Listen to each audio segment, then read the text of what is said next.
lamang ito o ilalagay mo lamang ito sa ilalim ng inyong unan upang siya po ay mababaliw kung hindi kanya makikita o mababaliw siya sa kakaisip sa iyo. Hello mga guys, kumusta kayo? Panibagong araw, panibagong video na naman tayo, and sa araw na ito ay isa na namang video ang aking ituturo sa inyo na simpleng gabay o simpleng pamamaraan na makakatulong sa atin.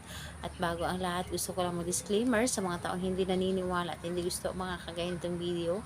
Please skip this video and maghanap kayo ng videos na gustong gusto nyo, dahil ang video na ito ay para lamang ito sa mga taong naniniwala and gusto mag-try. So ayun po, ituturo ko sa inyo paano siya mababaliw sa kakaisip sa inyo. So dito ay pwede itong gawin sa parehasang kasarian, babae ito babae, lalaki ito lalaki. And syempre sa ating babae at lalaki na mag-partner. And pwede mo itong gawin kahit na kayo ay magkalapit at magka-LDR sa isa't isa. And ayun po, kailangan natin dito ng ating gagamitin sa paggawa ng ritual.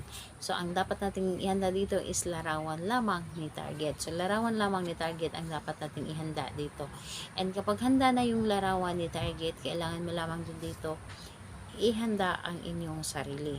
Ihanda ang inyong sarili na sigurado ka na gawin mo ito at hindi ka nagdududa at hindi ka magdalawang isip sa paggawa. Yung tipong buo talaga ang inyong loob sa paggawa. Tiwala at paniniwala talaga dito kapag kayo ay gumagawa ng isang ritual. So, kapag ready ka na, pwede mo na itong simulan. So, ang gagawin mo lamang dito sa larawan, kausapin mo lamang ang kanyang larawan.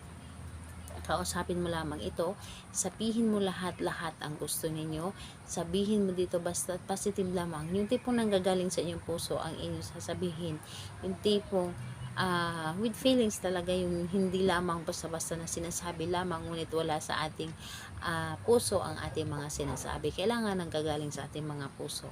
And ayun po, kapag nakausap mo na ito, halikan mo lamang ito ng 3 beses at pagkatapos ilagay lamang ito sa loob ng inyong or sa ilalim ng inyong higaan or di kaya sa ilalim ng inyong unan. And kapag nandoon na ito sa ilalim ng inyong unan, ang gagawin mo lamang dito, hampasin mo ang inyong unan ng 3 beses. Hampasin mo ito bago kayo matulog at sambitin mo ng 3 beses din ang kanyang pangalan at sabihin mo, mababaliw ka sa kakaisip sa akin, mababaliw ka sa pagmamahal sa akin, mababaliw ka kung hindi mo ako makikita. Yung tipong ganon. So 3 hampas po bago kayo matulog gabi-gabi. So gabi-gabi mo ito hampasin ang iyong unan para mas maramdaman niya kung gaano kanya kamahal, gaano ka-importante sa buhay niya. So ayun po, kailan ito pwedeng gawin? Gawin ito sa kahit anong araw at oras.